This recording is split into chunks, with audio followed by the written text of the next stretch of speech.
El tema el día de hoy se llama Gracia sin igual. Y vamos a estudiar el primer capítulo del libro de Oseas. Pero antes vamos a pedirle al Señor que nos guíe, porque no saben cómo he sufrido con estos pasajes. Entonces vamos a orar. Padre, queremos pedirte que tú, Señor, con tu Espíritu Santo nos hables. Señor, que tu palabra, tú traigas claridad, Señor, a nuestro corazón. Que seas tú el que nos ayude a entender, pero también, Señor, que tu Espíritu Santo nos moldee, nos transforme y nos dé el poder para vivir conforme a tu palabra. Abre nuestros ojos, nuestro corazón en este día, Señor, y que podamos identificar la realidad, Señor, en nuestra vida, y que podamos ver esa gracia sin igual que solamente tú nos has dado. Señor, queremos bendecirte y glorificarte, porque solo tú eres digno, Señor. Descansamos en que tu Espíritu Santo es nuestro Maestro, nuestro guía, y te damos gracias en el nombre de Jesús. Amén. Vamos a leer entonces el capítulo 1 del libro de Oseas. Vamos a leer del verso 1 hasta el verso 11. Vamos a comenzar, dice entonces verso 1. Palabra de Jehová que vino a Oseas, hijo de Beri, en días de Usías, Jotam, Acaz y Ezequías, reyes de Judá, y en días de Jeroboam, hijo de Joás, rey de Israel.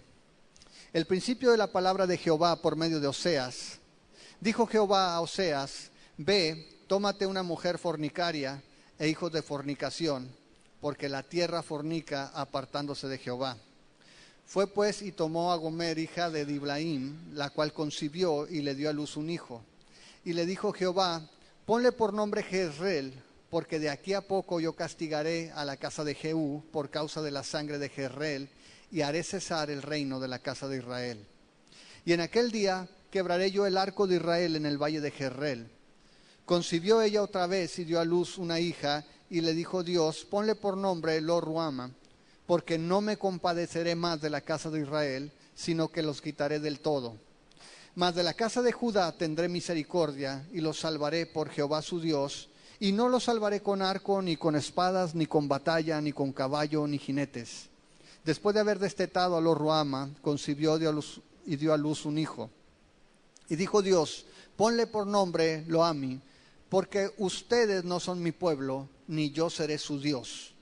Con todo, será el número de los hijos de Israel como la arena del mar, que no se puede medir ni contar. Y en el lugar en donde les fue dicho: ustedes no son pueblo mío, les será dicho: son hijos del Dios viviente. Y se congregarán los hijos de Judá y de Israel, y nombrarán un solo jefe, y subirán de la tierra, porque el día de Jezreel será grande. Digan a sus hermanos Ami y a sus hermanas Ruama. Y vamos a dejarla hasta aquí. Y saben, le puse el título de Lecciones del Amor Divino, porque creo que es muy apropiado en esta época que podamos identificar el amor que Dios nos enseña en su palabra. Y esta semana pasaron dos cosas que me convencieron de que habláramos de esto y de que es algo que tenemos que enfatizar.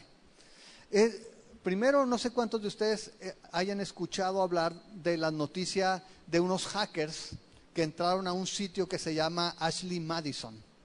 Ese sitio Ashley Madison es un sitio donde parejas casadas entran para conseguir citas y tener una aventura. Su eslogan es: la vida es corta, ten una aventura. Y lo que hacen es que se registran allí y buscan a alguien con quien puedan salir, casado también, y vivir un affair. Y de tal forma que los hackers sacaron alrededor de 30 millones de usuarios y los exhibieron. Y ahorita hay un mapa. Encontré gente de Sonora, hay gente de Caborca, hay gente de Obregón, hay gente de varios pueblos alrededor. No hay gente de Hermosillo, curiosamente, pero mapearon los suscriptores de todo el mundo. Y tú ves Estados Unidos y ves Europa, están rojos completamente, de una densidad tremenda. Pero eso no es la parte más triste. La parte más triste es que allí había algunas personas importantes, políticos, deportistas, líderes cristianos y diferentes personas. Y es una tristeza de repente encontrar cosas como estas, que alguien que defiende la familia, por un lado, por otro lado, esté buscando y pagando citas para vivir en adulterio. La segunda cosa que pasó es que mi hija mayor ya está en la universidad y fui por ella y regresando en el camino me dice: papá, la clase de hoy se trató sobre una disertación, una conferencia sobre la experta en el amor, una profesora, una doctora que se llama Helen Fisher. Escribió varios libros, uno de ellos se llama La Anatomía del Amor, y tiene mucho tiempo, años, estudiando los efectos en el cerebro y en el cuerpo sobre el amor. Y básicamente, mientras me platicaba y discutíamos lo que estaba diciendo, curioso como soy y escéptico, fui y bajé su libro y empecé a leer, y puedo entender su perspectiva, pero la manera en que expresa el amor básicamente es: el romance lo equipara a una pareja de mandriles, ¿sí?, de changos, conquistándose, básicamente. Y el principio básico es: las personas, lo que aquí conocemos como romance, como amor, básicamente es un principio o una forma en que la evolución nos ha permitido sobrevivir, para aparearnos, para procrear hijos, y un mecanismo de defensa que le llama el apego, para poder soportar a una persona y vivir con ella. Y cuando leo esas cosas, yo platicaba con mi hija y le digo: mira, es innegable, siendo seres humanos, que tenemos una parte biológica, y es innegable que hay cosas que suceden con la química cerebral y con las hormonas y con todo nuestro cuerpo. Sin embargo, como creyentes sabemos y creemos que hay una capa superior, algo que nosotros conocemos como el alma y el espíritu, donde podemos ver que ese tipo de comportamientos quedan en un nivel inferior y que podemos aspirar a algo que sea más trascendente. Y precisamente con eso en mente es que el libro de Oseas, que algo, yo le decía a Adriana, estoy batallando, y me decían: ¿cuándo es el tema? Me decía Delma, y le decía: a lo mejor ya esta semana empezamos, porque leer este libro para mí ha sido como cada vez que leo un libro en la Biblia, darte cuenta de que conocemos tan poco a Dios, de que sabemos tan poco, conocemos tan poco al Señor, que tuve que tomar un tiempo extra. Si ven mis papelitos, son los versos que a lo mejor tocamos, porque es impresionante la cantidad de cosas que podemos aprender en este libro. Y quiero que lo resumamos, y voy a tratar de ir rápido, y si no, por favor, tenme paciencia. Pero en el capítulo 1 comienza el profeta Oseas. Oseas dice en el verso 1: palabra de Jehová que vino a Oseas, hijo de Beeri, en días de Usías, Jotam, Acaz y Ezequías, reyes de Judá.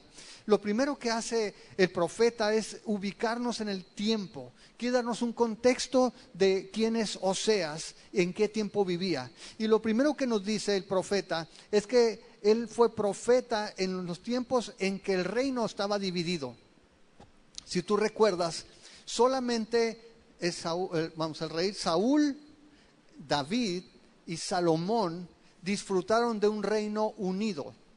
Después de la muerte de Salomón, por sus desviaciones, por haberse apartado del Señor, el Señor tuvo compasión de Salomón y no permitió que él viera la división del reino. Pero después que murió, el reino se dividió en dos.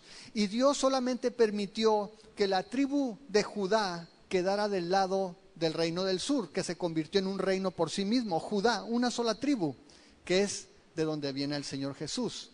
Y el resto de las tribus se juntaron en lo que se conocía como el reino del norte y fueron gobernadas por Jeroboam. Jeroboam fue alguien que Dios había usado para castigar a la descendencia de Salomón, pero él mismo, Jeroboam, no fue un hombre fiel. Dice que cuando Dios le dijo: ¿sabes qué? Te voy a dar estas 10 tribus, tómalas tú. Él va, toma las tribus, pero sabiendo que el reino estaba dividido, no quería que el pueblo se fuera a Judá, al reino del sur, porque ahí estaba Jerusalén, y dicen, a lo mejor lo van a querer ir a adorar a Dios, mejor yo voy a darle sus dioses aquí. Y construyó 2 becerros de oro, y dijo, hey, pueblo de Israel, aquí están sus dioses, vengan a adorarlos, pensando en mantener el poder. De tal manera que el hombre que Dios usó para castigar a la casa de Salomón, era un hombre que tenía un corazón malo para con Dios y llevó a todo el pueblo de Israel a la idolatría.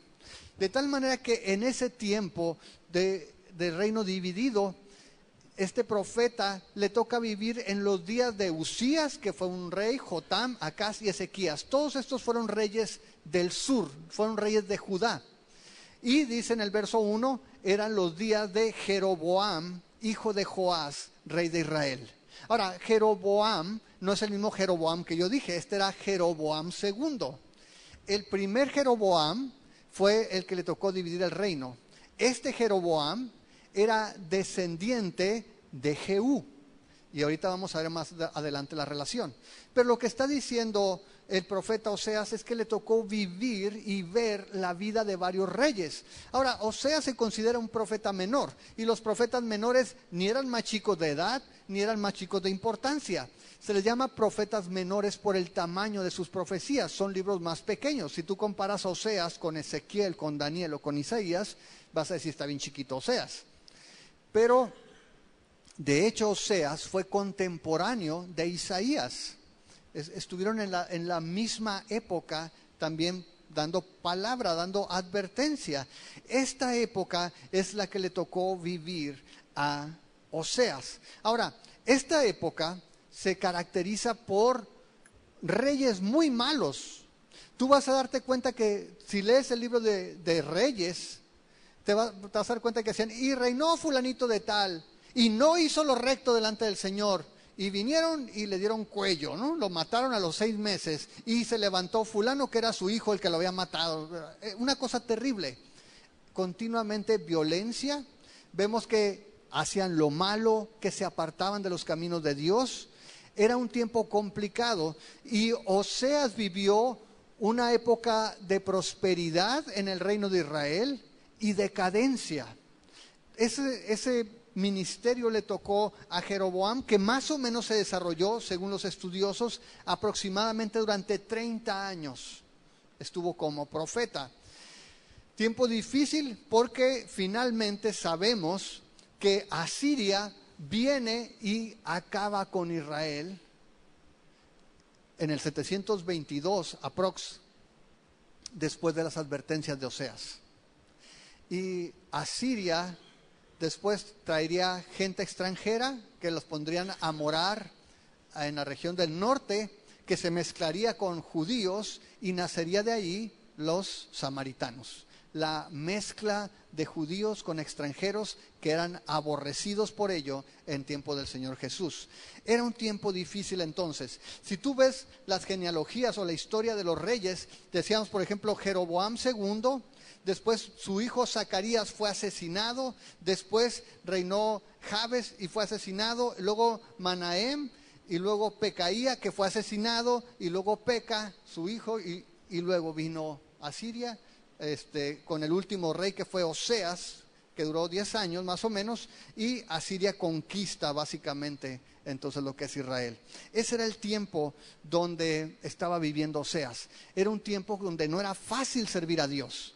No era fácil, porque la cultura o la idea de la idolatría se había metido tremendamente en el pueblo. Y no solamente tenían los becerros de oro, ahora tenían a los Baales.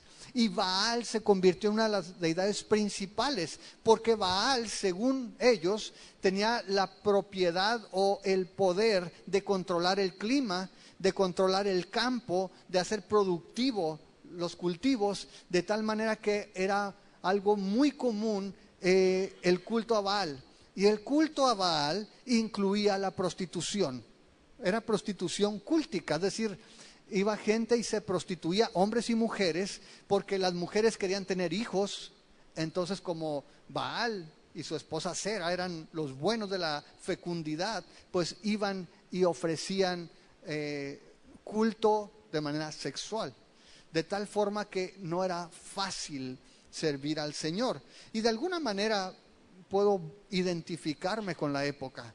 De alguna manera, hoy día, si vemos la forma en que cada vez más personas piensan y la forma en que abordan el amor y el matrimonio, de alguna manera puedo identificarme con lo que estaba sucediendo allí.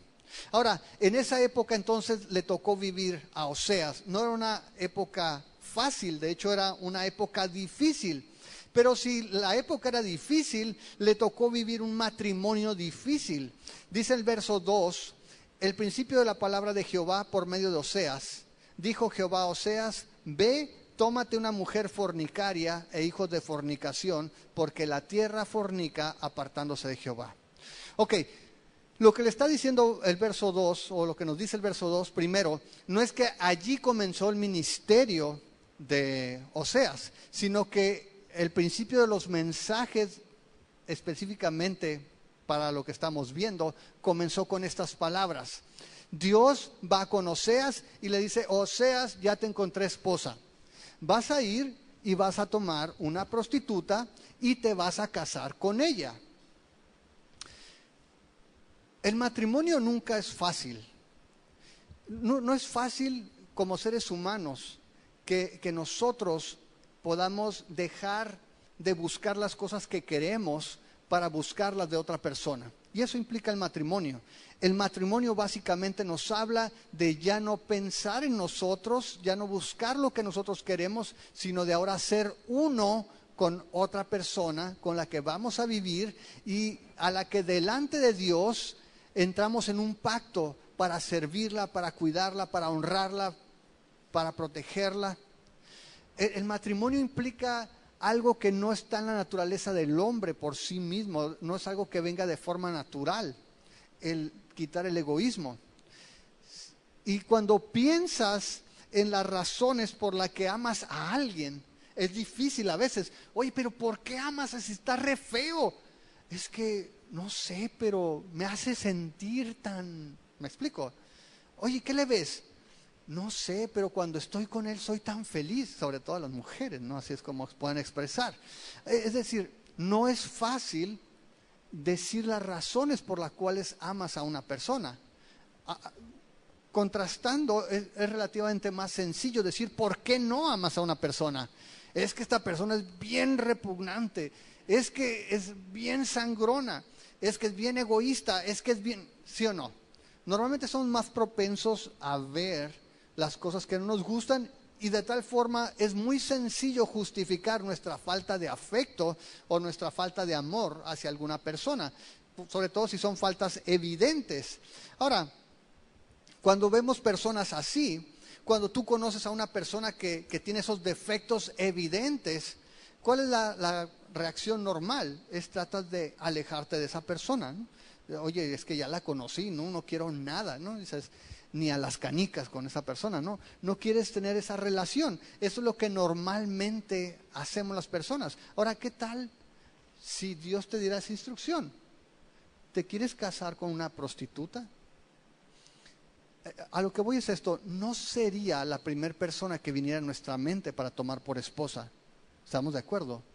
Es decir, saber que Dios está pidiendo al profeta que vaya y tome a una persona que es una prostituta, que no tiene ningún sentido de la moral o una moralidad un poco extraña, exótica diría, ¿sí? Una persona que no tiene un sentido de lealtad, de fidelidad o de vergüenza, es un poco difícil. ¿Sí me explico? Es decir, él era profeta. Era alguien que quería servir a Dios. ¿Cómo me voy a casar con una mujer que representa lo opuesto o todo aquello por lo que estoy sirviéndote para hablar en contra de? Y muchas personas, los expertos debaten si esta persona realmente era una prostituta. Algunos dicen no, posiblemente era una persona buena, honorable, que no había cometido ningún pecado, pero que con el tiempo se volvió prostituta. O sea, cuando él se casó, cuando Oseas se casó, pues él no sabía. Y después que pasó, Oseas volteó hacia atrás, vio su historia y dijo, hey, esta era una prostituta, ¿no? Y no lo sabía. Y entonces en ese momento cayó en cuenta y escribió esto como un ejemplo. Pero no es eso lo que nos dice la Escritura. La Escritura nos dice, Oseas, ve y toma una prostituta. Este es un intento más bien por suavizar la cosa. Otros dicen, no, espérate, lo que pasa es que, bueno, no era una así que tú digas qué prostituta, no. Más bien que tenía cierta tendencia, pues, ¿no? Cierta tendencia inmoral, teórica, no práctica. Y después simplemente, pues, se dio a la práctica y entonces, pues, él se dio cuenta. Pero otra vez, estamos luchando contra el texto que dice, ve y toma una prostituta. Ahora, si tú ves en el verso 2, dice algo importante.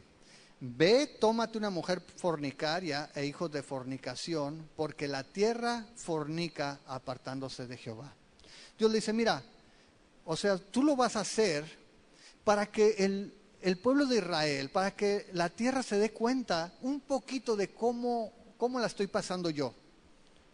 Un poquito para que se den cuenta que va a ser una lección objetiva de cómo el pueblo se está apartando de mí. ¿Sí cachas? Ahora, Dios no es la primera vez que hace una petición extraña. Es decir, si tú vas al libro de Ezequiel, Ezequiel en el capítulo 4 comienza con un comportamiento extraño. Ezequiel comienza profetizando, pero de una manera muy curiosa. Dios le dice, ¿sabes qué, Ezequiel? Agárrate un ladrillo y ponte así como si fuera la ciudad. En el capítulo 4, fíjate el versículo 1. Tú, hijo de hombre, tómate un adobe, ponlo delante de ti y diseña sobre él la ciudad de Jerusalén. Y pondrás contra ella sitio, y edificarás contra ella fortaleza, y sacarás contra ella baluarte, y pondrás delante de ella campamento, y colocarás contra ella ariete alrededor. Entonces, imagínate, ahí está Ezequiel en la plaza, sentado con una maqueta, jugando a las guerritas, ¿no? Y pasabas tú por ahí y decías, Ezequiel, ¿qué estás haciendo? Y entonces Ezequiel decía, mira, así le va a pasar a Jerusalén. Estaba dando una lección objetiva, pero Dios lo mandó a hacer algo extraño. Dios lo mandó a que se pusiera a jugar ahí a las guerritas. Ahora, ¿te suena extraño eso? Vete al capítulo 5 de Ezequiel. Y tú, hijo de hombre, tómate un cuchillo agudo, toma una navaja de barbero y hazla pasar sobre tu cabeza y tu barba. Toma después una balanza de pesar y divide los cabellos. Una tercera parte quemarás a fuego en medio de la ciudad cuando se cumplan los días del asedio, y tomarás la tercera parte y la vas a esparcir al viento, y yo voy a desenvainar espada en pos de ellos. Y lo vas a ver, Ezequiel se corta la cabeza para dar una instrucción acerca de algo que iba a suceder. Se va y anda con los pelos y una balanza y luego los quema. O sea, Dios le pidió hacer algo extraño. Pero si vas al capítulo 24, y es un pasaje que es muy fuerte, pero a mí me encanta la forma en que Dios le habla acerca de su esposa. Ezequiel 24, dice el verso 15, vino a mí palabra de Jehová diciendo, hijo de hombre, he aquí que yo te quito de golpe el deleite de tus ojos. ¿Sabes quién era? Su esposa. Te quito de golpe el deleite de tus ojos. No endeches, ni llores, ni corran tus lágrimas. Reprime el suspirar, no hagas luto de mortuorios, ata tu turbante sobre ti y pon tus zapatos en tus pies y no te cubras con rebozo, ni comas pan de enlutados. Hablé al pueblo por la mañana y a la tarde murió mi mujer, y a la mañana hice como me fue mandado. Y me dijo el pueblo, ¿no nos enseñarás qué significa para nosotros estas cosas que haces? Otra vez, Dios lo manda y le dice, esto que vas a hacer es para que la gente ponga atención. Y Ezequiel no llora, no se enluta después de que su esposa muere. ¿Es extraño? Sí, sí es extraño. Si vas a Isaías 20, vas a ver que el Señor le pide a Isaías que camine 3 años desnudo. Ahora, desnudo al estilo judío, solamente con su taparrabo, se quita sus vestiduras de profeta, su manto, y camina descalzo y solamente con boxers durante 3 años para profetizar al pueblo. ¿Es raro? Es rarísimo. Y yo no creo que el Señor me lo pida, ni se lo pida a nadie más ahora. No tiene sentido. Pero en aquel entonces era una señal para el pueblo. En Jeremías 27, verso 1, el Señor le dice: Jeremías, hazte un yugo y póntelo en el pescuezo y sal también con él. Y Jeremías sale usando un yugo sobre su cuello. Y sabes, todo esto eran simplemente las muestras o actos de misericordia de parte de Dios. Era la forma en que Dios quería llamar la atención a un pueblo que se había vuelto sordo a la palabra de Dios. Personas que estaban habituadas a vivir entre profetas, a tener la palabra de Dios, a ver las maravillas, de tal manera que Dios lo llevó a un nivel a los profetas de decir: ¿sabes qué? Tienes que llamar su atención. Vete en los boxers y camina por el centro y quítate los zapatos. Y la gente entonces llamaba la atención y dice: ¿qué estás haciendo? Y entonces el profeta volteaba y daba la palabra. A Oseas le dice: Oseas, tú vas a hacer esto para que se den cuenta que la tierra se está apartando del Señor, están fornicando. Ahora, tú ves aquí que básicamente en el Antiguo Testamento la unión de Dios con el pueblo de Israel se trata en esos términos de un matrimonio, de una joven que encuentra tirada en el monte como bebé y que Dios la limpia, la cuida, la protege. Una joven que después es desposada, pero dice que después se va tras sus amantes. Y continuamente los profetas hablan de la idolatría como adulterio, como fornicación, espiritualmente hablando. Dios quiere traer un ejemplo, una analogía a través de la vida de Oseas para que el pueblo de Israel pudiera entender. Ahora, quiero que pienses esto. Israel, esa era la historia de Israel. Israel fue rescatado de la esclavitud.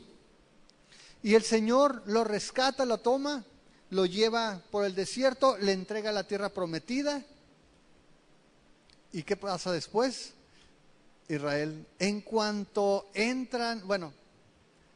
salen de Egipto, hacen su becerro de oro y traicionan al Señor. La pregunta es: ¿no es adecuada la idea de la prostituta al pueblo de Israel?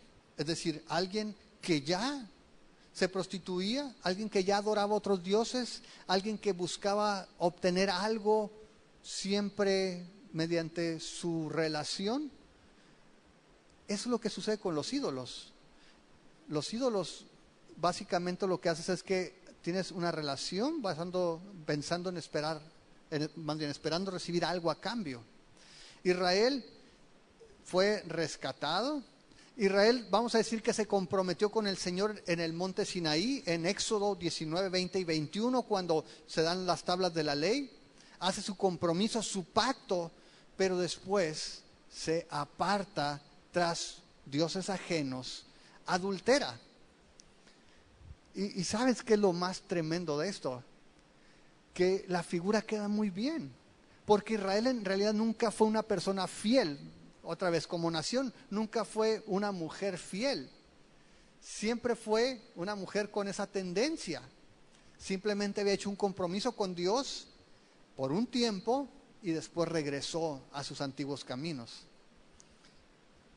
Lo que me sorprende es que la analogía queda muy bien con nuestra vida también. Tú y yo somos también esas prostitutas. ¿Sí me explico? Tú y yo, en otro tiempo, no podemos decir que éramos fieles al Señor. Éramos alejados completamente de Dios. Y por la gracia fuimos atraídos a Jesús. Pero la pregunta es si no nos hemos prostituido, si no nos hemos apartado, si no hemos cambiado a nuestro Dios por algún Baal, por alguna cosa que pensamos que nos da la prosperidad o que nos hace fructíferos. Era el problema que tenía el pueblo de Israel. Decían, sí, Dios, Jehová es nuestro Dios, Él hizo el pacto con nosotros, le dio la promesa a Abraham, pero para que te vaya bien en el cultivo, cáele a los Baales, ¿no? Porque ya sabes que son los buenos ahí. Y a veces nosotros podemos ser como cristianos, sí, el Señor es mi salvador, Él es mi proveedor, pero la chamba es la que me da la lana, pero mis palancas es lo que me abre el camino, pero mi talento es lo que me llevó a este lugar. Pero sí me explico. Y entonces, aun cuando estamos en compromiso con el Dios Todopoderoso, podemos estar desviándonos tras aquellas cosas que pensamos nos dan beneficio. Y es lo que estaba pasando con Israel. Israel se estaba apartando y Dios le dice, ¿sabes qué? Vamos a hacer una analogía, tú te vas a casar con una prostituta y vas a vivir una vida que sea un reflejo de mi relación con Israel, o más bien la relación de Israel conmigo. Y entonces, lo que hace es que va y dice en el versículo, si regresamos a Oseas, en el versículo 3, fue y tomó, dice, a Gomer, hija de Diblaim, la cual concibió y le dio a luz un hijo. Fue, se casó con ella, contra todos los pronósticos, contra la evolución y la química cerebral, fue y se casó con una mujer que no representaba ni seguridad, ni estabilidad, ni felicidad. ¿Sí me explico? Fue en obediencia a Dios, se casó con ella y entonces tuvo un hijo. Y dice allí, en el verso 4, le dijo Jehová, ponle por nombre Jezreel, porque de aquí a poco yo castigaré a la casa de Jehú por causa de la sangre de Jezreel y haré cesar el reino de la casa de Israel. Ahora, necesito llevarte un poquito a la historia otra vez. ¿Qué pasó aquí? Primero le está dando un nombre extraño, Jezreel. Jezreel significa Dios siembra, pero también puede significar Dios desparrama.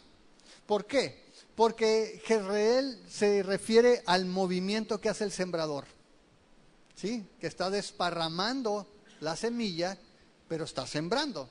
Entonces el nombre puede tener esas dos connotaciones, Dios siembra o Dios desparrama. Ahora, le dice, le vas a poner el nombre de Jezreel, pero el nombre de Jezreel no es el nombre de una persona, es el nombre de un lugar, es un punto geográfico, es un valle y es una ciudad, Jezreel. Y este lugar era famoso porque muchos eventos a través de la historia de Israel se dieron en ese lugar. Pero hubo uno muy famoso que es al que hace referencia. Dice allí, le vas a poner Jezreel, porque de aquí a poco yo voy a castigar a la casa de Jehú. ¿Por qué? Por causa de la sangre de Jezreel. Y te pido que me acompañes por favor a Segunda de Reyes 10. Segunda de Reyes nos habla de lo que sucedió cuando Jehú fue levantado como rey.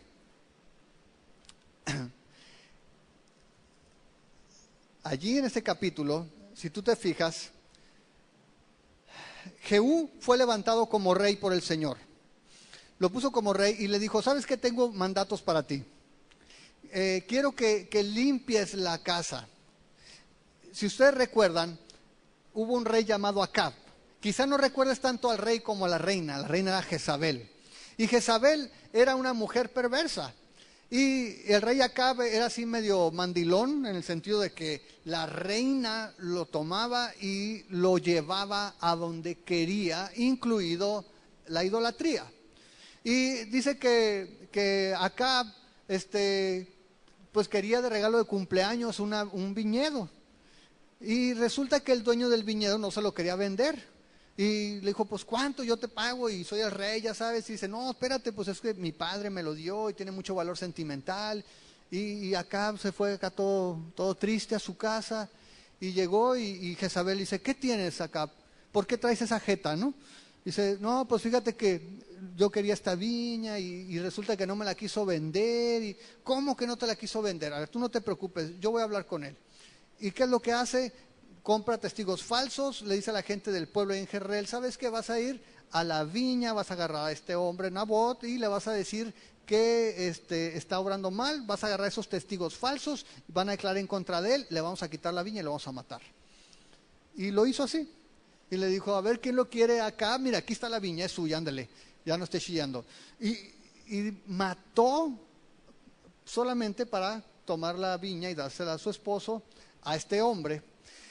Y sabemos que Jezabel promovía el culto a Baal, de tal manera que Dios le da un encargo a este hombre Jehú. Y dice en el capítulo 10, tenía Acab en Samaria 70 hijos. Y Jehú escribió cartas y las envió a Samaria a los principales de Jezreel, a los ancianos y a los ayos de Acab, diciendo, inmediatamente que lleguen estas cartas a ustedes, los que tienen a los hijos de su señor y los que tienen carros y gente de a caballo, la ciudad fortificada y las armas, escojan al mejor y al más recto de los hijos de su señor y pónganlo en el trono de su padre y peleen por la casa de su señor. Pero ellos tuvieron gran temor y dijeron, he aquí, 2 reyes no pudieron resistirle, ¿cómo le resistiremos nosotros? Este Jehú era de mecha corta y ya había matado al rey Acab. Y no solamente se detuvo allí, andaba Acab y estaba Ocosías, que era el rey de Judá, y andaba de visita. Y cuando estaban platicando, estaban juntos, estaban en la terraza ahí, y dice que ven venir unos jinetes y dicen, esto viene muy impetuoso, parece Jehú, ¿no? Dice, oye, ¿qué onda contigo? ¿Vienes en paz? Pues vengo a cincharte, le dice, no, y córrele Ocosías, le dijo Acab, y salen los 2 reyes, mata a los 2 reyes, mata a Jezabel, la echa a los perros, y sabía que estaban sus hijos en Jezreel. Y les dice entonces a la gente en Jezreel, a ver, agarren al mejor hijo que tenga Acab, pónganlo por rey y luego se me ponen al tiro porque ahí voy para allá. Y dicen, no, pues si no lo pudieron detener los 2 reyes, no lo vamos a detener nosotros. Y entonces la gente, el gobernador y todos le mandan decir a Jehú en el verso 5, vamos a hacer todo lo que tú mandes, haznos lo que bien te parezca. ¿Y qué es lo que hace? Mata a los 70 hijos de Acab, los manda a matar. Y resulta que iban de visita los hermanos del rey de Judá, Ocosías, 42, y dice, ¿y ustedes qué onda? Somos camaradas, nomás venimos a dar la vuelta. Échenselos también. Mata a los 70, mata a los 42, y lo dice, a ver, saquen a todos los israelitas aquí devotos, queremos puros paganos, que se queden todos los que son adoradores de Baal. Y vamos a hacer un pachangón aquí, una fiesta para Baal. Todos juntos, a ver, levanten la mano si hay algún judío devoto. No, todos adoran a Baal. Sí, mátenlos. Y acaba también con toda la gente que adoraba a Baal. Y desde una perspectiva pudiéramos decir, ¿qué celo tenía Jehú? ¿Qué celo tenía por Dios?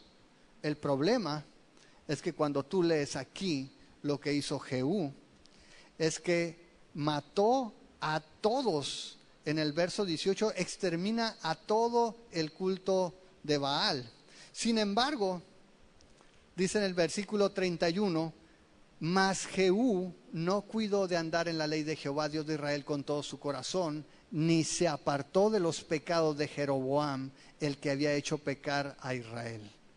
¿Cuál era el punto? Jehú estaba haciendo lo mismo que había hecho Jeroboam. Los mato a todos para que no haya competencia. Y aquí están sus dioses. Estos 2 becerros sí son los dioses. No Baal, los 2 becerros que yo, el rey, he puesto aquí. Era el mismo deseo egoísta, sirviendo a Dios, pero en realidad estaba sirviendo sus propios deseos. Tenía su propia agenda. Y había derramado sangre de mucha gente que Dios no le había pedido. Ocosías era rey de Judá y sus hermanos no tenían nada que ver. Pero Jehú no quería competencia y acabó con todas esas personas. Y entonces, regresamos a Oseas, Dios dice, hey, ha llegado el tiempo de que Jehú pague por lo que hizo. ¿Y qué es lo que sucedió? Dios le había dicho a Jehú, si tú lees después ahí en tu casa, en el mismo capítulo 10, que porque había acabado con el culto a Baal, Dios le había concedido que hasta la 4ª generación hubiera rey en Israel. Se portaron mal. Jeroboam II era de la descendencia de Jehú. Y Dios cumple más adelante esta profecía y termina el reinado de la casa de Jehú. Pero Dios se lo estaba avisando y le dice, hey, Jezreel, este hijo tuyo, Oseas, va a ser una señal para Israel, una señal de que la sangre que se derramó en Jezreel va a tener un pago. Y yo, dice en Oseas, en el verso 4, dice, haré cesar el reino de la casa de Israel. Iba a tumbar el poder político, pero no solamente eso, dice el verso 5, y en aquel día quebraré yo el arco de Israel en el valle de Jezreel. También iba a acabar con el poder militar. ¿Y qué pasó? Que más adelante llega a Siria y acaba con todo. Dios le estaba diciendo, Oseas, tu hijo va a ser un recordatorio, va a ser una señal. Oye, ¿por qué le pusiste Jezreel? Porque el Señor va a acabar con Israel. Va a acabar con la descendencia de la casa de Jehú, va a quebrar el arco, va a quebrar el poder político y el poder militar. Imagínate, todos los días, si tú no conocías a Jezreelito, oye, qué raro nombre, agárrate porque ahí viene el Señor y va a cumplir su palabra. De tal manera que cada uno de los hijos de Oseas tenía un significado para la vida de Oseas, pero también para la vida del pueblo de Israel. El primero entonces era Jezreel. Muy bien, ahora, si ese nombre está extraño, dice en el versículo, en el versículo, el versículo 6 dice, concibió ella, ¿quién? Gomer, concibió ella otra vez y dio a luz una hija. Y le dijo Dios, ponle por nombre Lo-Ruama, porque no me compadeceré más de la casa de Israel, sino que los quitaré del todo. Ahora, el nombre Lo-Ruama está más feo todavía. Básicamente significa, Lo-Ruama es no compadecida. Literalmente sería no amada. Aquella a la que se le retira el afecto, el amor. Ahora, Jezreel estaba raro, pero oye, ¿y por qué le pusiste así a tu hija? Porque el Señor está apartando su compasión de ti. Otra vez el mensaje a Israel. Ahora, algunos sospechan, si ustedes se fijan, hay una comparación en el verso 3, dice que fue y tomó a Gomer, hija de Diblaim, y concibió, y aquí en el verso 6 dice, concibió ella otra vez. Algunos dicen, ese hijo quién sabe si sería de Oseas, ¿no? No sabemos si era de Oseas. Ahora, puede ser, aunque el texto no tiene esa implicación. Aquí textualmente se da por sentado que sí es hijo de Oseas, pero algunos piensan que quizá ni siquiera era su hija. Pero él dice, el nombre se lo da el Señor y es la no compadecida. Y entonces, nuevamente, cuando le pone el nombre, nos da el significado, dice allí en el verso 6, porque no me compadeceré más de la casa de Israel, sino que los quitaré del todo. Y otra vez Dios, a través del nombre de esta persona, estaba manifestando la condición. ¿Qué condición es esa? Dios ama libremente, es decir, Dios expresa su amor incondicionalmente, ¿estamos de acuerdo? Dios ama a todo el mundo, Él lo ama. Pero, ¿qué sucede? Y piensa en una amistad o piensa en una relación sentimental. ¿Qué sucede cuando vez tras vez, la persona a la que tú le estás extendiendo tu afecto o tu amor hace todo lo posible por apartarse de ti? Hace todo lo posible por mostrar su rechazo, hace todo lo posible por darte a entender que no está interesado en vivir una relación de compromiso. ¿Qué es lo que sucede normalmente? Dice, ¿sabes qué? No quieres. Y aunque yo quiera, tú no quieres. Y Dios lo que está diciendo es, ¿sabes qué? Eres la no compadecida. Te he amado desde el principio, te sigo amando, pero vez tras vez, me dejas en claro que no quieres vivir conmigo. Me dejas en claro con tus actos que no te interesa mantener una relación. Y entonces Dios dice, ¿sabes qué? Israel, esta niña se llama Lo-Ruama porque ya no me voy a compadecer más de ti. ya no voy a mantener mi afecto continuamente, aunque te amo. Dios expresa o Dios muestra su amor incondicionalmente, pero eso no significa que todos puedan disfrutarlo. El amor de Dios lo disfrutas cuando tú quieres una relación con Dios.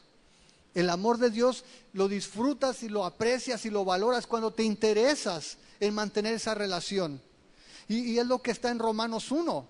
En Romanos 1 dice que Dios está mostrando ahorita su ira porque la gente, en lugar de ver a Dios, de honrar a Dios, de buscar a Dios, ¿qué es lo que hizo? Honró al hombre, a la creación y a las criaturas. ¿Y qué es lo que hizo Dios? Los ha dejado, los ha entregado a una mente reprobada. Es lo que Dios hace. Dios no ama a los pecadores, Dios ama a todos. Y esa es una de las contradicciones que tenemos que luchar continuamente en la palabra de Dios, y te vas a dar cuenta que es una contradicción continua, que es la fidelidad de Dios y el pecado del hombre. Pero eso es gracia. Cuando tú piensas en esto, es gracia. ¿Quién se iba a casar en su sano juicio con una mujer que le iba a ser infiel? ¿Quién iba a casarse con alguien que incluso obtiene ganancia de eso? Y piensa en tu vida y en mi vida. ¿Quién iba a querer tener una relación contigo y conmigo sabiendo que no somos fieles? Lo hablo por mí principalmente. Y yo sé que esa es la realidad con Dios. Y si ustedes, si han estado aquí por un tiempo, sabes que no uso la táctica de, ya sabes, yo te hablo porque soy más santo que tú. ¿Sabes por qué? Porque soy bien consciente de mi miseria. Soy bien consciente de la necesidad que tengo de la gracia de Dios. Porque me conozco mejor que mi esposa y que todos ustedes.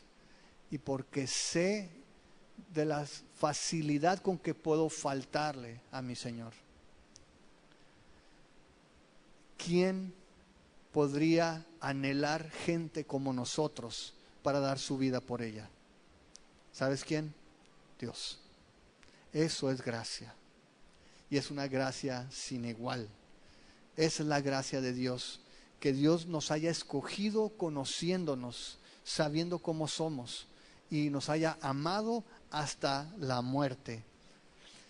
El Señor dice, ¿sabes qué? Si tú no quieres nada conmigo, está bien, yo te amo, pero no puedo estar luchando contigo continuamente.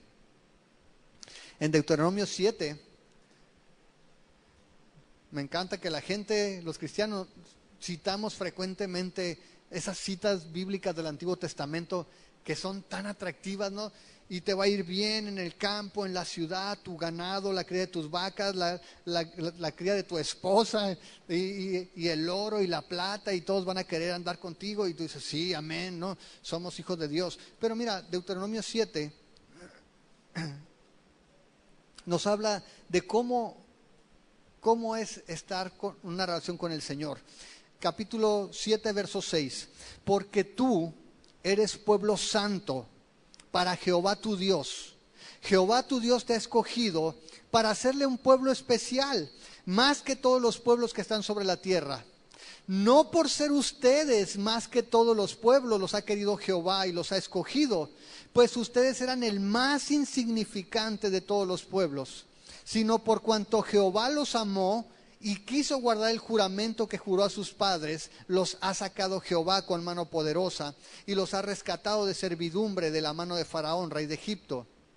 Conoce pues que Jehová tu Dios es Dios, Dios fiel, que guarda el pacto y la misericordia a los que le aman y guardan sus mandamientos hasta 1000 generaciones, y que da el pago en persona al que le aborrece, destruyéndolo, y no se demora con el que le odia, en persona le dará el pago.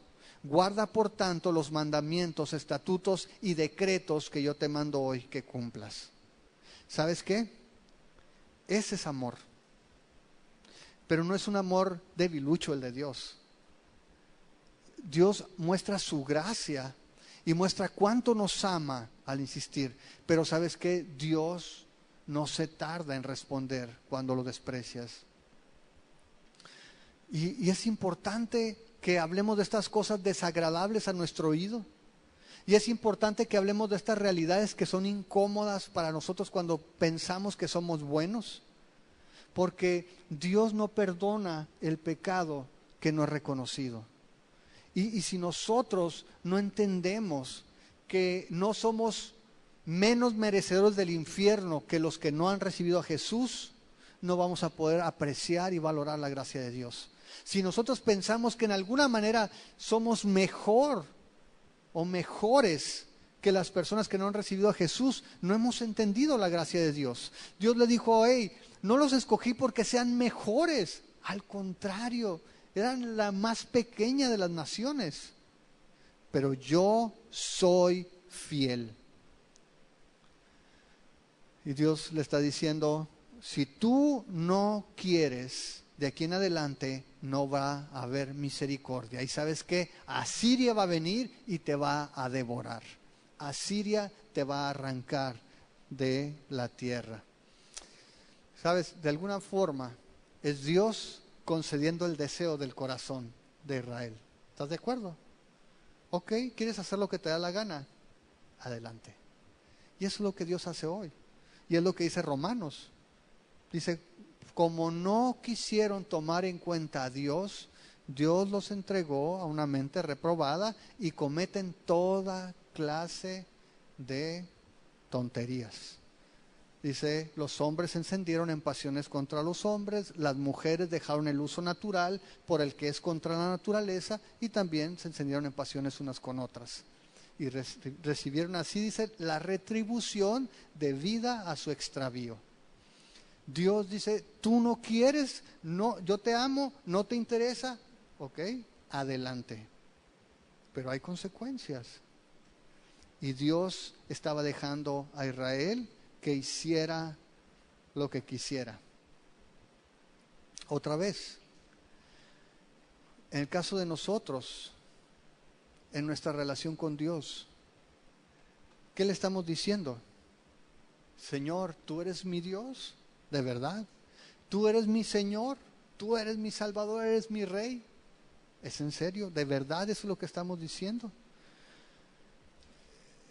¿Por qué nos cuesta tanto trabajo buscar al Señor? ¿Por qué no oramos? ¿O por qué oramos tan chafa? ¿O por qué oramos tan leve en ocasiones? Si Él es nuestro Dios, nuestro Salvador. ¿Por qué nos resistimos a su dirección cuando Dios nos dice, no hagas esto, esto es lo que te conviene?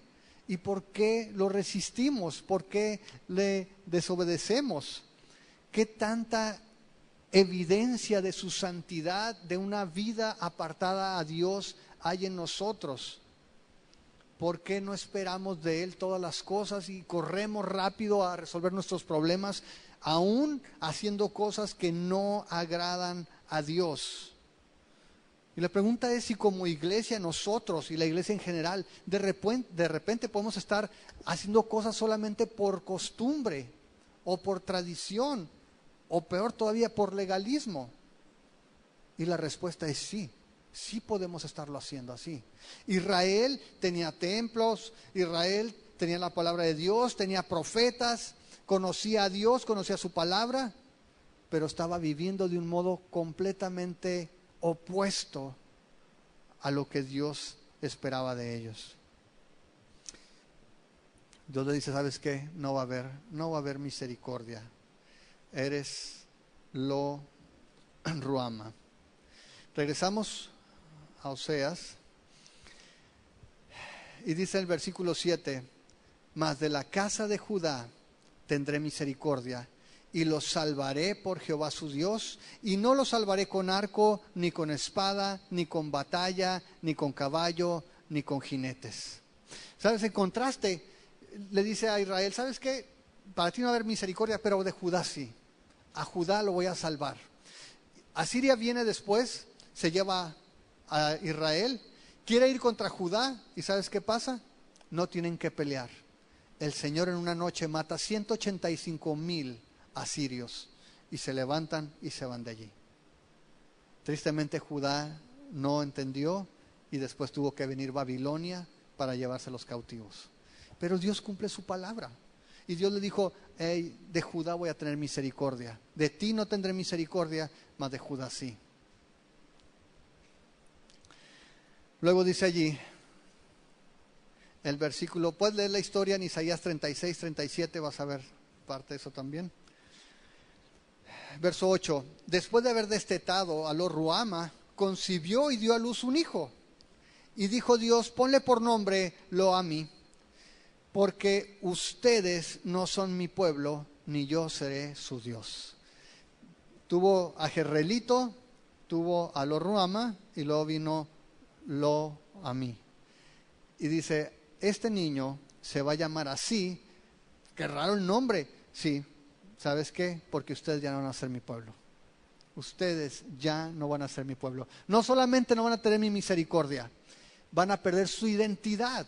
Y tú sabes que para un israelita su identidad estaba en el pacto con Dios, aquel que los había sacado de la esclavitud, que había dado sus promesas a Abraham, a los patriarcas, que los había llevado a la tierra prometida, los había hecho habitar en tierra donde había lugares que ellos no habían construido, donde comieron fruto que no habían sembrado. Todo se debía a su pacto con Dios, y Dios le dice, ya no soy su Dios, señores. Así de que abusados, porque ya no soy su Dios. Y el nombre otra vez era el testimonio para ellos. Ya no van a ser mi pueblo, ni yo seré su Dios. Y este mensaje sin duda que les iba a pegar fuerte a los judíos, porque su identidad estaba allí y Dios prácticamente le estaba dando la espalda. De alguna manera no es un divorcio, pero de alguna manera es como si Dios estuviera haciendo eso. ¿Sabes qué? Ahí estuvo ya. No solamente ya no te voy a rogar, te estoy abandonando. ¿Sí? O como padre, ¿sabes qué, chamaco? Ahí te las arreglas tú solo, no cuentes conmigo. Ahora, en Levítico 26, Dios había dado la advertencia también. Y dice el verso 1, no van a ser para ustedes ídolos, ni escultura, ni van a levantarse estatua, ni van a poner su tierra piedra pintada para inclinarse a ellas, porque yo soy Jehová su Dios. Guarden mis días de reposo, tengan en reverencia mi santuario, yo Jehová. Si anduvieran en mis decretos y guardaran mis mandamientos y los pusieran por obra, yo les voy a dar lluvia en su tiempo, y la tierra rendirá sus productos, y el árbol del campo dará su fruto, su trilla alcanzará la vendimia alcanzará la sementera, van a comer su pan hasta saciarse, y habitarán seguros en su tierra. Y yo les daré paz en la tierra, dormirán y no habrá quien los espante, y haré quitar de su tierra las malas bestias, la espada no pasará por su país, y van a perseguir a sus enemigos, y van a caer espada delante de ustedes. 5 de ustedes perseguirán a 100, y 100 de ustedes perseguirán a 10,000, y sus enemigos caerán a filo de espada delante de ustedes. Porque yo me volveré a ustedes, y los haré crecer, y los multiplicaré, y afirmaré mi pacto con ustedes. Comerán lo añejo de mucho tiempo, y pondrán fuera lo añejo para guardar lo nuevo. Y pondré mi morada en medio de ustedes, y mi alma no los abominará, y andaré entre ustedes, y yo seré su Dios, y ustedes serán mi pueblo.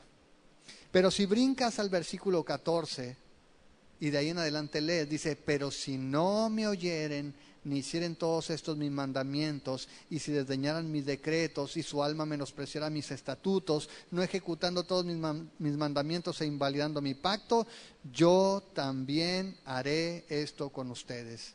Y puedes leerlo en tu casa. ¿Cuál es el punto? Que la bendición con Dios siempre fue condicional. Nunca fue nada más porque reclamaras un versículo.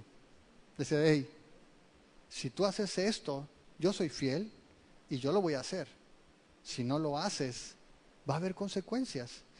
Y aquí el Señor le decía, si ustedes hacen esto, yo entonces voy a andar entre ustedes, y yo voy a ser su Dios, y ustedes serán mi pueblo.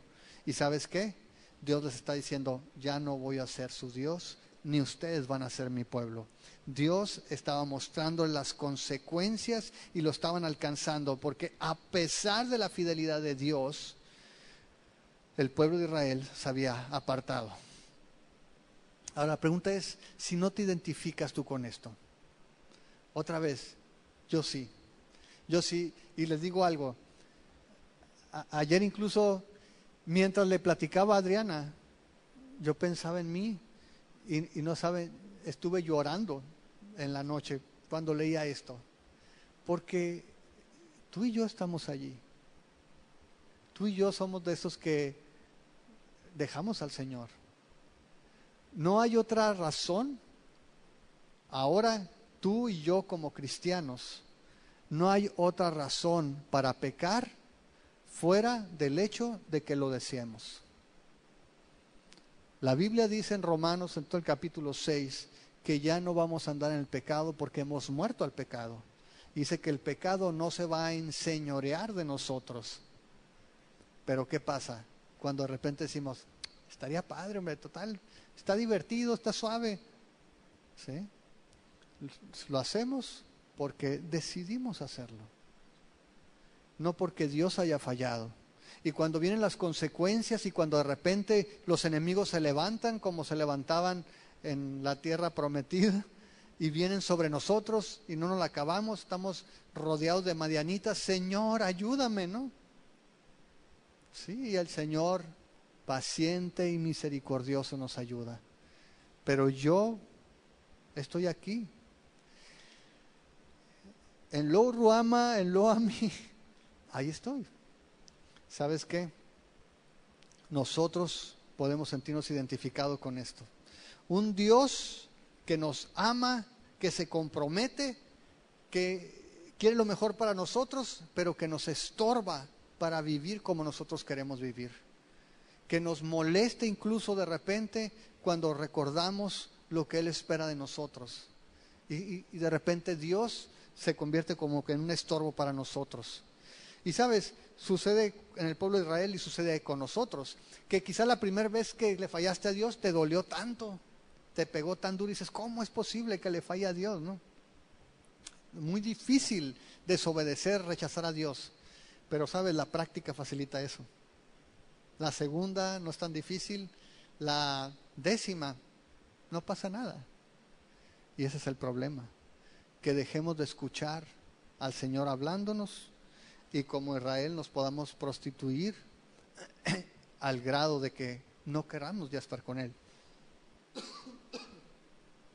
Dios nos ama, Dios nos acepta así como somos, y pensándolo bien, nadie hubiera pensado o querido tomarnos, pero Dios nos escogió por su gracia.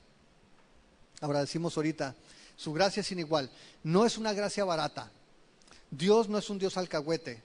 Dios no es de que se hace la vista gorda y dice, ¿sabes qué? Sé cómo eres, sé cómo vives, pero no pasa nada aquí. No. Su amor es fiel, su amor es leal, su amor nos redime, pero también nos disciplina. Sin embargo, en esta parte lo que quiero que veas es como esa gracia, como Dios tiene el poder de dar reversa a estas cosas. Cómo es que Dios nos atrae hacia Él. Y dice allí en el versos 10, 11 y el primer versículo del capítulo 2 es reversa a todo lo que acabamos de ver. Dice, con todo, a pesar de ti, Israel, a pesar de tus fornicaciones, a pesar de todo eso, con todo será el número de los hijos de Israel como la arena del mar, que no se puede medir ni contar. Y en el lugar en donde les fue dicho, ustedes no son pueblo mío, les será dicho, son hijos del Dios viviente. Y se congregarán los hijos de Judá y de Israel y nombrarán un solo jefe y subirán de la tierra porque el día de Jezreel será grande. Ahora, primero, en el versículo 10 dice, a pesar de todo esto, se va a cumplir, dice, y el pueblo de Israel va a ser grande como la arena del mar. En esta época de Oseas, el pueblo de Israel, decir que era grande era un chiste. Algunos estiman que eran alrededor de 60,000 familias, ¿sí?, las que habitaban allí. No eran como la arena del mar. Y pensar en que llegaran a ser tan grande era algo imposible. Pero Dios dice, hey, Dios lo voy a hacer. Yo lo voy a hacer. Y fíjate qué curioso. Dice, el lugar donde les fue dicho, ustedes no son pueblo mío. ¿Quién fue el que dijo eso? Era el nombre de el hijo de Oseas. No son pueblo mío. Pues ahora van a decir pueblo mío. Le está dando reversa. Y van a subir, dice, se van a congregar los hijos de Judá, de Israel, van a nombrar un solo jefe, van a subir de la tierra, porque el día de Jezreel será grande. Y ese nombre de desparrama aquí toma el sentido de sembrar.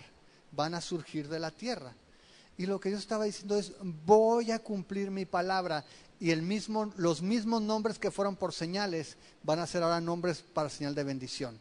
¿Y cómo es eso? Primero, dice allí que la gracia de Dios va a cumplir eso. Y después de haber sido desparramados y de haber sido mencionados como ya no son hijos de Dios, dice allí que van a ser pueblo mío. Les va a ser dicho, son hijos, dice, del Dios viviente. Son hijos del Dios viviente. Y primero, lo que está prometiendo es que van a retomar su estatus de hijos. Son hijos, otra vez. Y del Dios viviente tiene dos sentidos. Primero, el Dios verdadero. Y cuando tú ves en el Antiguo Testamento que iban a entrar en un combate, normalmente se referían el pueblo de Israel al ejército del Dios viviente, el verdadero Dios. Y siempre hacían referencia a sus victorias basado en el hecho de que tenían al Dios viviente de su lado. Habían sido humillados o iban a ser humillados por Asiria, pero el Dios viviente los iba a traer nuevamente a su tierra. Segunda cosa, el Dios viviente en contraste de los ídolos. El culto a Baal, a los becerros de oro, a los palos, era común, se había vuelto popular. En aquel tiempo dice, van a regresar porque van a ver al único Dios vivo, a la fuente de la vida. Un tiempo de restauración, un tiempo donde todo esto iba a dar reversa. ¿Cuándo es ese tiempo? Dice allí en el versículo 11 que se van a congregar los hijos de Judá y los hijos de Israel. Es decir, ya no va a haber división, ya no va a haber un reino del norte y un reino del sur, sino que van a estar unidos como Dios planeó siempre. No solamente eso, ya no van a tener dos reyes, sino que dice que van a nombrar un solo jefe. No es que lo van a someter a votaciones, no es que llegó la democracia a Israel y a Judá. Es que van a reconocer que solo uno es digno de reinar. ¿Y quién es ese rey, ese gobernador, ese líder? Jesucristo. Jesucristo, cuando va a traer nuevamente la gloria a Israel, no como Judá y como Israel, sino como una sola nación, como un solo pueblo, el Señor lo va a hacer. Ahora, vamos un poquito a Ezequiel 37.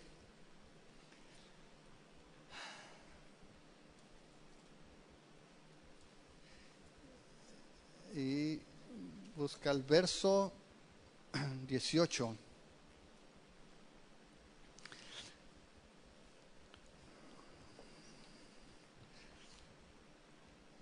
¿Se acuerdan?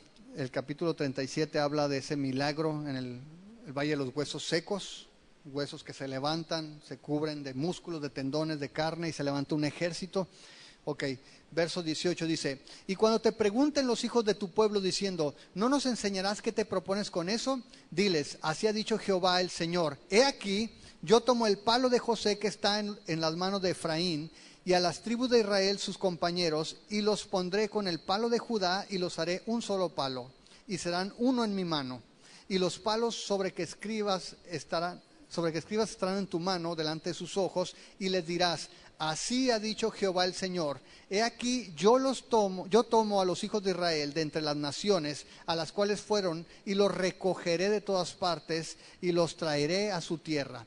Y los haré una nación en la tierra, en el monte de Israel, y un rey será a todos ellos por rey, y nunca más serán dos naciones, ni nunca más serán divididos en dos reinos, ni se contaminarán ya con sus ídolos, con sus abominaciones, con todas sus rebeliones, y los salvaré de todas sus rebeliones con las cuales pecaron, y los limpiaré y me serán por pueblo, y yo a ellos por Dios.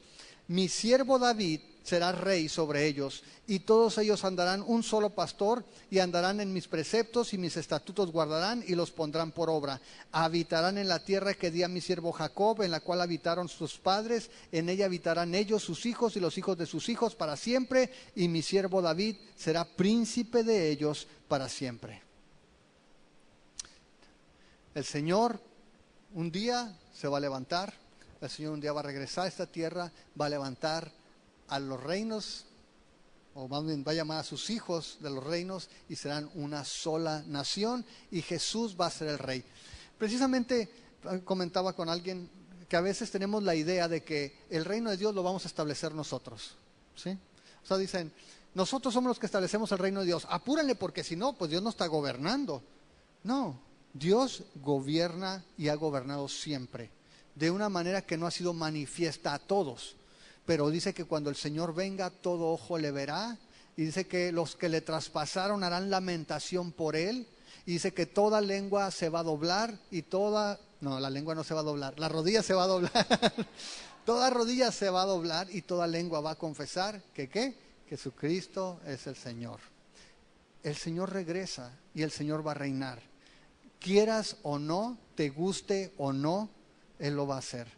Y en ese tiempo habrá un solo rey y habrá un solo reino. Ahora, Dios lo está haciendo ahorita. Si tú vas a Romanos al capítulo 9, nos dice estas mismas palabras, Pablo nos las comparte a nosotros hablando de los gentiles. Dios está levantando al pueblo de Israel, o al futuro pueblo de Israel, en esta época. Vete al versículo 20. Mas antes, oh hombre, ¿quién eres tú para que alterques con Dios? Dirá el vaso de barro al que lo formó, ¿por qué me has hecho así? ¿O no tiene potestad el alfarero sobre el barro para hacer de la misma masa un vaso para honra y otro para deshonra? ¿Y qué si Dios, queriendo mostrar su ira y hacer notorio su poder, soportó con mucha paciencia los vasos de ira preparados para destrucción, y para hacer notorias las riquezas de su gloria las mostró para con los vasos de misericordia que Él preparó de antemano para gloria, a los cuales también ha llamado, esto es, a nosotros, no solo de los judíos, sino también de los gentiles, como también en Oseas dice, llamaré pueblo mío al que no era mi pueblo, y a la no amada, amada. Y en el lugar donde se les dijo, ustedes no son pueblo mío, ahí serán llamados hijos del Dios viviente. Dios está cumpliendo la profecía de Oseas en ti y en mí. Tú y yo no éramos pueblo de Dios. Tú y yo no éramos amados, no éramos la nación escogida por Dios, pero el Señor nos ha llamado. ¿Por qué? Porque nos preparó de antemano como vasos para gloria. ¿Y sabes qué? Todo esto, ¿quién lo hizo? Dios. Dios. Por eso es que la iniciativa, y por eso es que siempre enfatizo, la salvación es algo divino, el evangelio es algo divino, no es algo de hombre. Es Dios el que lo hace, es Dios el que lo lleva a cabo. Si tú vas a primera de Pedro 2:9, Pedro toma la misma idea en el capítulo 2, versículo 9. Dice, mas ustedes son linaje escogido, real sacerdocio, nación santa, pueblo adquirido por Dios, para que anuncien las virtudes de aquel que los llamó a las tinieblas, a su luz admirable. Verso 10, ustedes que en otro tiempo no eran pueblo, pero que ahora son pueblo de Dios, que en otro tiempo no habían alcanzado misericordia, pero ahora han alcanzado misericordia. Y otra vez, Dios es fiel para cumplir sus promesas. Dios es fiel, cumplió sus amenazas en el tiempo a Israel, sí, Israel la pasó mal, pero le dice, hey, a pesar de lo que has hecho, mi fidelidad, mi amor leal, mi gracia sin igual, te puedo asegurar que voy a levantar al pueblo de Israel como he prometido, y voy a ser una gran nación que va a tener un solo rey, y yo voy a ser su Dios. Y Dios lo prometió y Dios lo va a hacer. Puedes leer en tu casa Isaías 11 y 12, el capítulo 11 y el capítulo 12, Jeremías capítulo 30 y capítulo 31, donde habla de la restauración de Israel. Cómo Dios va a traer paz, cómo Dios va a hacer fructificar el desierto, cómo Dios va a traer eso que había prometido desde tiempo antiguo en su momento cuando Él regrese. Es Dios y es su gracia sin igual la que nos ha llamado a ti y a mí. ¿Y te acuerdas lo que vimos la semana pasada? El Dios que te conoció, es el Dios que te predestinó, es el Dios que te llamó, es el Dios que te justificó, es el mismo Dios que te glorificó. Es Él el que lo hace. No es porque nosotros somos mejores, porque entendimos más rápido que otras personas, porque Dios sabía que nosotros íbamos a decir que sí, porque somos más inteligentes. No, no, no, no, no, no. Es la gracia de Dios, escogiéndonos, llamándonos, limpiándonos. Y como dice aquí el versículo 33, cuando el Señor, el versículo 11, dice: se congregarán los hijos de Judá y de Israel y nombrarán un solo jefe y subirán de la tierra, porque el día de Jezreel será grande. El día cuando se manifieste la siembra del Señor va a ser grande. No solamente los que estemos vivos allí, sino que sabemos que un día de la tierra también van a brotar, ¿verdad? El Señor va a llamar a los vivos y a los muertos, y entonces estaremos juntos con Él. El Señor regresa y el Señor es el único digno de toda la gloria. La pregunta es, ¿te identificas con eso? ¿Puedes ver la clase de Dios que tenemos? El tipo de amor con el que nos ama y la gracia con la que nos ha llamado y nos ha escogido. Tú y yo no tenemos vela en el entierro. Tú y yo no tenemos nada que ver. Es Dios el que hace las cosas. Oramos. Padre, te damos gracias, Señor, por tu amor. Te damos gracias por tu palabra, porque podemos ver, Señor, cosas que quizá no son agradables. Señor, cosas que quizá no son las que estemos esperando oír, pero que a final de cuentas son la verdad y que nos ayudan a ver nuestra condición. Señor, te pedimos para que tú nos ayudes a ver cuánto te necesitamos. Que no lleguemos a pensar un día que podemos caminar, que podemos vivir separados de ti. Señor, que nuestro corazón sea fiel para contigo y que podamos entender que tú eres el Dios vivo, la fuente de vida y el que sustenta, el que provee de todas las cosas. Que no vayamos, Señor, tras la creación, tras los ídolos. Padre, puede ser una persona, puede ser el trabajo, puede ser, Señor, tantas cosas en las que confiamos a veces, que podamos depender y descansar y amar y servir solo al Dios que nos ha llamado a su gloria, aquel que nos desposó siendo como somos, aquel que nos escogió y nos ama y con ese amor leal permanece fiel a pesar de nuestra infidelidad. Señor, ¿cómo podemos